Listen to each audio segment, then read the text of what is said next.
नमस्कार, मी निकिता. आपण पाहतायत LS मराठी. पाहुयात महत्त्वाच्या घडामोडी. भिवंडीत भाजपा महिला नेत्या नाझिया इलाही खान यांच्यावर धार्मिक भावना दुखावल्याच्या आरोपाखाली शांतीनगर पोलीस ठाण्यात गुन्हा दाखल. भारतीय न्यायसंहिता आणि IT कायद्यान्वये चौकशी सुरू. चाकण तळेगाव राष्ट्रीय महामार्गावरील भीषण अपघातात एका दुचाकीस्वाराचा जागीच मृत्यू, एक जण गंभीर जखमी. अज्ञात वाहनाचा शोध सुरू. वाहन चालकांवर कठोर कारवाईची मागणी. मी आजही स्वर्गीय बाळासाहेब ठाकरेंच्या विचारांसोबत आहे.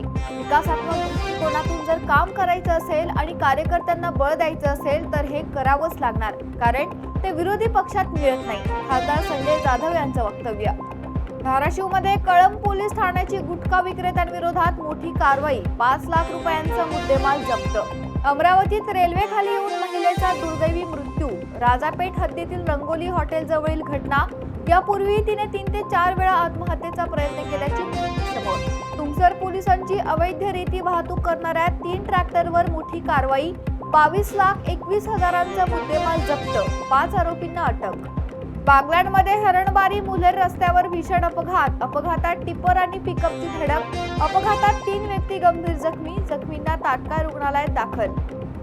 नंदुरबारमध्ये पिंपळनेर शहरातील रस्त्याच्या अर्धवट कामामुळे मेन्स पार्लरमध्ये पाणी. लाखो रुपयांचं नुकसान. कोल्हापुरातील विक्रमनगरात राजारामपुरी पोलिसांची कारवाई. 20 लिटर हातभट्टीची दारू आणि 2 तलवारीसह संशयिताला अटक. कोल्हापूरमधील बेळगावात महाराष्ट्र एकीकरण समितीचा मोर्चा. कन्नड फलक सक्तीविरोधात आंदोलन. दोन्ही राज्यांमध्ये कायदा व सुव्यवस्थेचा प्रश्न निर्माण होऊ नये यासाठी पोलीस प्रशासन सतर्क. या होत्या महत्त्वाच्या घडामोडी. पाहत रहा LS मराठी.